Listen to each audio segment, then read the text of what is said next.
Thank you. Yeah.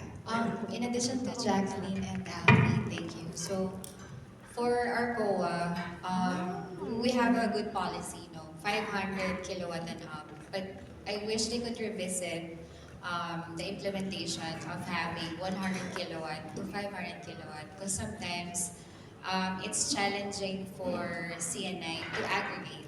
Like what Alfie is saying, to aggregate all small scale CNI to make up for the 500 kilowatt, right? So if they could review and implement maybe phase 2 to lower down the minimum, then it would be good. Because this kind of policy, on the negative side, narrows down the market in CNI segment. So if we open the access to smaller scale, then we could reach out more CNI, those like 100 kilowatt, 200 kilowatt. Then we don't need to aggregate a lot of projects. Yeah. So, Yeah. Kevin, yes. Do you have something to add about how the current regulations could really affect our space? Actually, just to add to what Chester just mentioned, as a developer, having the funds to have a project is really something. So if we are to target CNI, there's a high chance that we are only looking for a high megawatt rooftop project. So if the government would allow this kind of venture, we are opening doors to those small scale projects to have a good market as well. Okay, thank you for that, Kevin. And going into financing, and I would like to get some insights from Juan and Cecilia as well. What could be the most effective model or business model in financing for CNI, in which case we could have a solution in this space as well for our developers and even for our consumers, and with IRES in the mix right now with JEA. How can we integrate battery energy storage systems with the CNI space? And I think I would like to open this up for all panelists as well. Yes, please, Okay, Cecilia. thank you for this question. So regarding the project financing, actually GCO is willing to provide the project investment because we have listed company in Hong Kong and we have companies so from Hong Kong to invest in developing, and especially the most effective way is for the solar factory, the factory or even the industry zone and even the fish farming or shrimp farming. And for the solar roof that we recommend to combine with the BESS and also with the UPS and also the EV charging stations.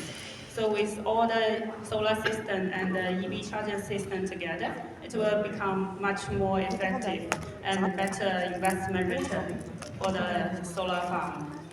Thank you. Thank you. From my point of view, I'm on the project management side. I can give feedback regarding point I regulation is that I think from a Philippines side, we need to look at what the installation difference overseas is. Because at this stage, there's some installations, like the code that we are following with certain devices, the cost of the project is 40% more than what the average is international. So I think if we start reviewing what the international code and following what the overseas installation is without compromising quality, the installation of cost will be driven down by 40%. That has been proven, and I think from that point of view, there's a work on the code that needs to be updated. From a point of battery storage, from a CNI space, there's a lot of the laws that starts identical. If you start, you lose a lot of renewable energy from 6, 7 to 9. That's one of the greatest times to use it for your battery installation. Recharging your battery, using it for passing time when the sun is not shining. So there's a great installation regarding that. Power stability is always a great grid failure, hybrid solutions with your gen sets regarding to it, and as well for sections where there's no power supply related to installations. I mean, you have water pump stations, that needs to be installed. That is still a commercial site because it will be 300, 400 megawatt, where a great off-grid solution will be happening, as well as small islands. Off-grid solutions is great for grid instabilities. So there's a great opportunity when the technology is there.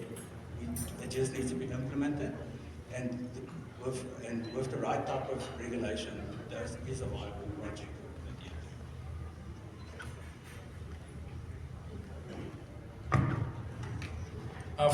From the local developers' perspectives in terms of financing, how do we scale that up? Because for the CNI rooftop space, it's not as lucrative as in utility scale solar or even other renewable energy projects. So in the sense of how we tackle this financially, and of course regulations, and even with our friends at the DU, how do we, make sense to investors, in the Philippines that CNI is worth investing for? Yeah, for that one, no, for to fully maximize the battery energy storage for our customers in the CNI industry, we need to check on the load requirement of the client. No? Especially for those manufacturing with 24 hours operation, I think it's very beneficial for them to have this battery storage system.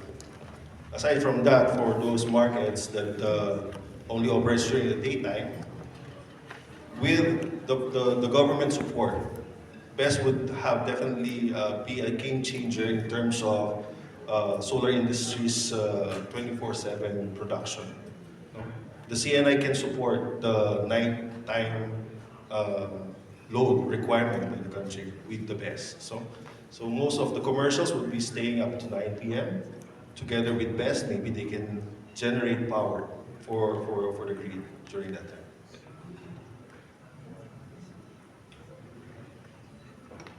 Yeah, definitely what the market needs right now is more battery storage, as we could see in the trend for WESM prices. Now we can see that the peak demand is shifting towards the nighttime. And in fact, the prices at night is way more expensive than that of the daytime. But it's not actually the whole night. It's just about 2 to 3 hours at night. But that also means that we need storage to supply this this need at night. Otherwise, it will really disrupt the market pricing. We can already see that happening with the solar prices in the WESM. Solar prices in the WESM is now around 2 pesos, 3 pesos, which is not very appetizing for investors. And with the GEO prices to bundle that, I don't think anyone would want to build just solar alone.